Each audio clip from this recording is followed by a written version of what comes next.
Baik, Assalamualaikum warahmatullahi wabarakatuh. Perkenalkan, nama saya Nadila Septi Mahada dari kelas A6 reguler.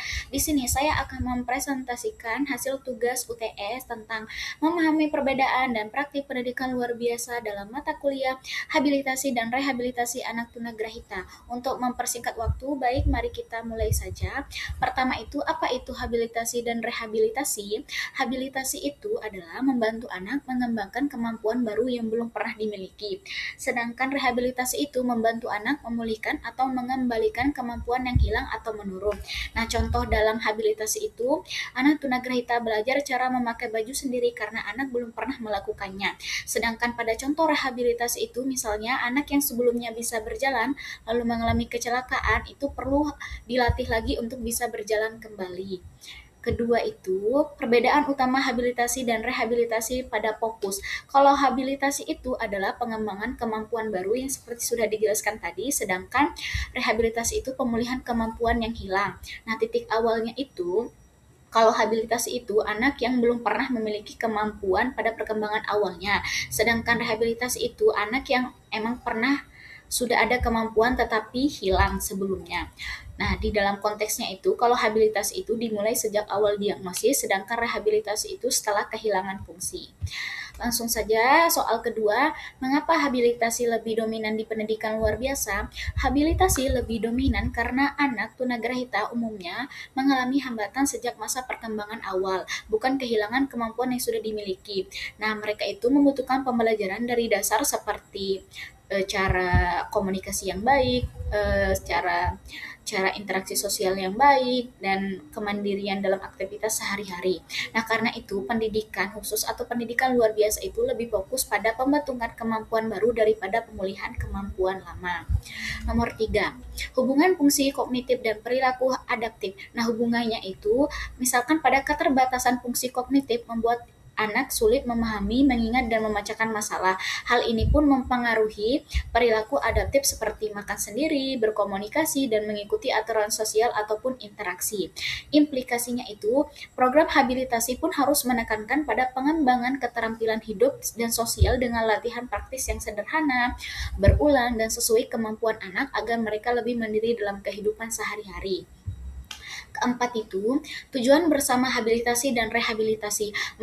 Meskipun berbeda pendekatan, habilitasi dan rehabilitasi itu memiliki tujuan akhir yang sama untuk anak tunagrahita, yang meliputi pertama, meningkatkan kualitas hidup anak, kedua, mengembangkan kemandirian, ketiga, memaksimalkan potensi individu, keempat, mendukung partisipasi sosial. Nah, keduanya itu pun harus bersifat individual karena kebutuhan setiap anak itu berbeda-beda, dan juga harus kolaboratif karena memerlukan kerjasama antara guru, orang tua, terapis, dan lingkungan sekitar agar hasilnya lebih maksimal.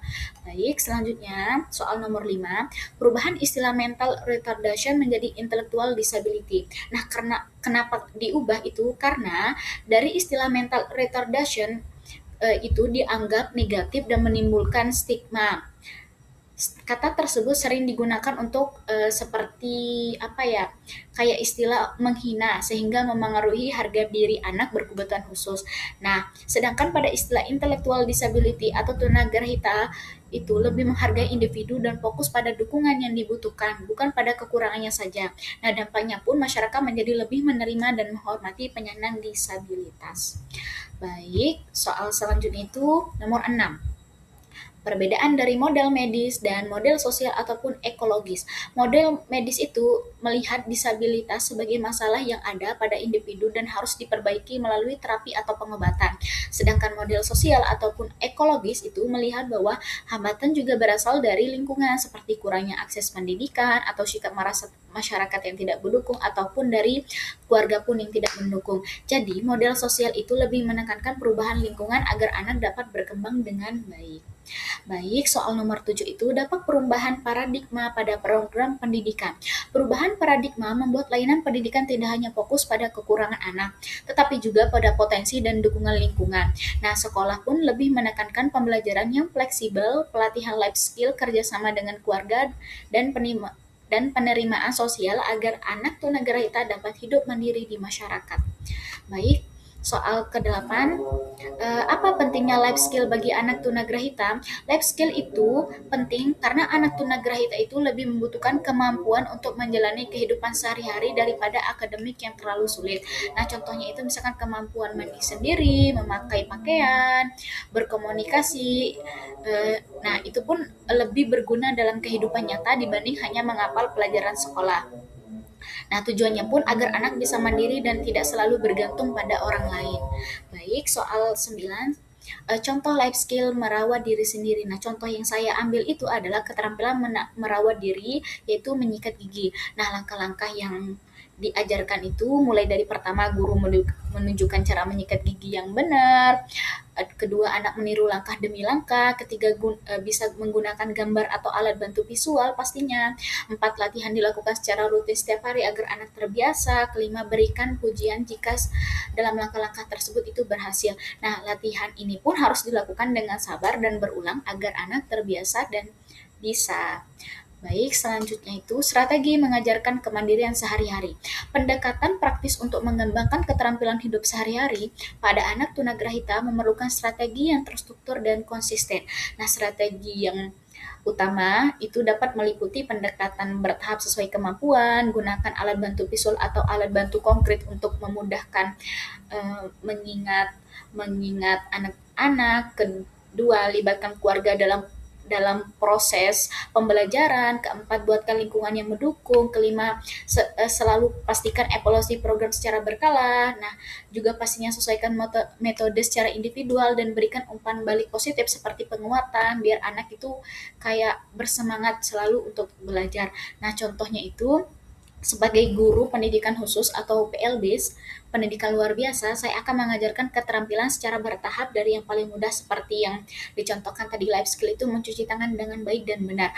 Nah, saya pun pasti menggunakan metode praktik langsung, pengulangan, contoh nyata, menggunakan benda konkret agar anak pas mudah mengingat dan juga memberikan pujian agar anak tetap termotivasi untuk belajar. Nah, saya juga akan bekerja sama dengan orang tua agar latihan itu pun dilanjutkan di rumah. Dengan cara ini, anak lebih mudah belajar dan mampu berfungsi di masyarakat secara mandiri.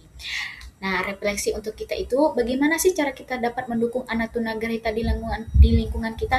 Nah, itu pastinya pertama-tama yang paling penting itu adalah kolaborasi antara guru, keluarga, dan masyarakat. Nah, mari kita bersama-sama menciptakan lingkungan yang inklusif dan mendukung perkembangan mereka. Baik, sekian presentasi dari saya. Jika ada kata-kata yang kurang berkenan atau kurang mengenakan, itu karena kesalahan dari yang tidak bisa diprediksi. Sekian, wabillahi taufik wal hidayah. Wassalamualaikum warahmatullahi wabarakatuh. Selamat menonton, semoga suka. Bapak.